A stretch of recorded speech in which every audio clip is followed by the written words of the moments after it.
Yeah, so MagCloud formed probably around 3 years ago.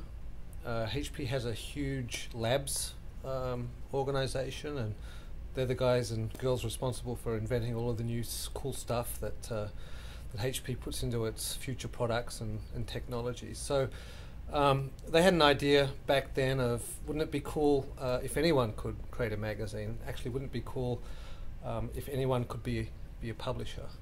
And so that was sort of the initial idea behind MagCloud, and from there it's grown now to a website that's been live now for nearly 2 years, and we've got thousands of publishers producing millions of pages of content, so it's been somewhat successful. MagCloud makes it easy to sell magazines simply by providing a storefront for publishers.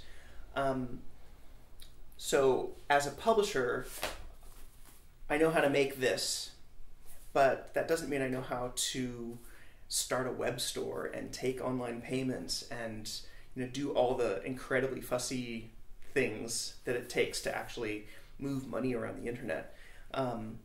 So what MagCloud does is, once I upload the PDF and check it and make sure it looks good and approve it and hit go, basically everybody gets an online storefront where you can send anyone to that URL and they can buy it now worldwide. So that takes a lot of pain out of having to figure all that stuff out yourself. And also, I think, offers a lot of protection to publishers because it's easy to get... once you put something up for sale online, there's the potential for bad actors to come and scam you or screw something up somehow. So by having us be the expert middleman, we can kind of look out for that stuff and make sure that publishers are getting what they need and buyers are getting what they need. So MagCloud magazines are actually printed through a global network of print service providers. We call them PSPs. And they're actually customers of HP's Indigo digital presses. So another business that HP has is we sell huge commercial digital presses to companies who print things with them. And so we tap into those customers to print the magazines that are ordered through MagCloud. And so we've got a number of those PSPs all over the world. And the idea here is that if you were to order a magazine from the UK, for example, instead of printing it in the US and shipping it from the US, we would print it as close to the UK as possible and ship it as local as possible. So we call that distribute and print. It's all about digitally transferring the files to the printer closest to the demand and to the person buying them, and then using that to make sure that the shipping is as cheap as possible and it arrives as quickly as possible. Sundance Film Festival, being a nonprofit, they also couldn't invest a ton of money into printing a full book, but through us were able to create a 25-year retrospective last year where they included film posters for every year's film festival, a little bit of a story about it, all of the winners of that year. And it was a really cool publication, and being a company that stands for green initiatives and a more eco-conscious way of life, it was a really great example of how they could fulfill that on their own end and create a product that was only needed when people wanted to buy a copy. Well, I think the publishing industry is undergoing a fundamental shift at the moment. We all read the news and the articles that pop up on the web nearly every day now about magazine publishers going out of business or magazines needing to close down.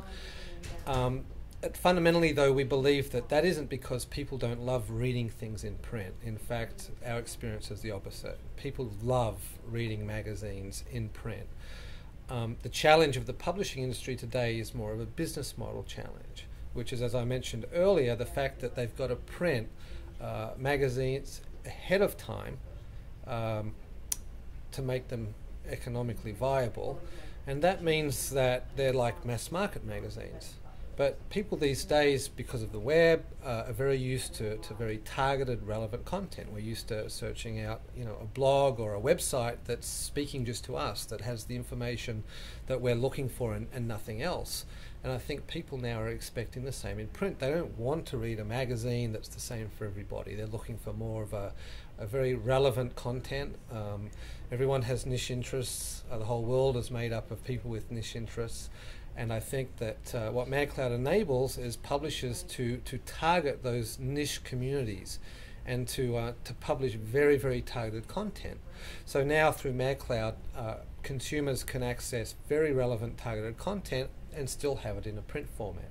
So, and by the way, of course, with the iPad app, if they prefer to read it, you know, on a device, they can as well. So we offer both formats, print and digital, and I think that's something that also makes MagCloud quite unique. So I think the combination of all of this stuff is that we want to really blur the line between a printed thing and a thing on the website and a thing in the iPad, and make it so the publisher doesn't have to care what medium you're looking at it in. They just have to care about making the magazine that they're passionate about. And we'll take care of all the fussy in-between bits of displaying it correctly on this format and printed and sent to people. And I think, as a publisher, I think that's phenomenal and has never happened in the history of media making, where I don't really have to worry about the format very much. I just have to worry about the content, and the format gets taken care of. That's amazing, right?